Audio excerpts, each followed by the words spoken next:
Հարգելի պարոն Արաղչի, Նովրուզ Մոբարակ,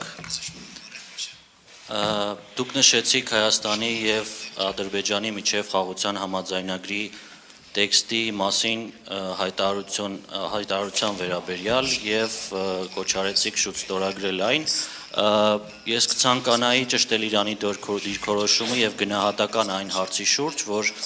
այդ հայտարարությունից հետո հայկական կողմը բարձր մակարդակով պատրաստակամություն հայտնեց բանակցություններ սկսել համաձայնագրի ստորագրման տեղի և ժամկետների շուրջ, սակայն ադրբեջանական կողմը դրա փոխարեն սկսեց նորանոր նախապայմաններ առաջ քաշել, իսկ դրանից օրեր անց արդեն սկսեց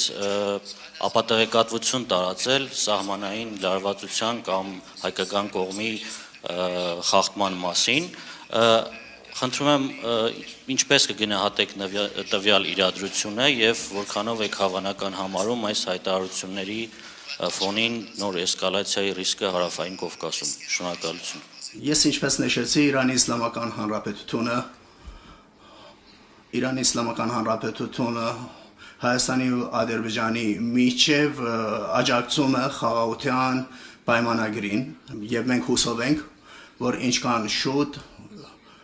երկու երկրների կողմից վերջնական որոշում կայացվի այդ համաձայնագրի ստորագրման համար, գտնում ենք, որ Կովկասի խաղաղության և կայունության համար այդ համաձայնությունը շատ կարևոր է և տնտեսական հարաբերությունների զարգացման համար նաև շատ կարևոր է այդ հարցը և հուսով ենք, որ այն խնդիրները, որ գոյություն ունեն, շուտով լուծվեն և այդ համաձայնությունը ստորագրվի և ինչպես դուք նշեցիք, էսկալացիայի բարձրացման վտանգը տարածաշրջանում գոյություն ունի և մենք հուսով ենք, որ այդ խաղաղության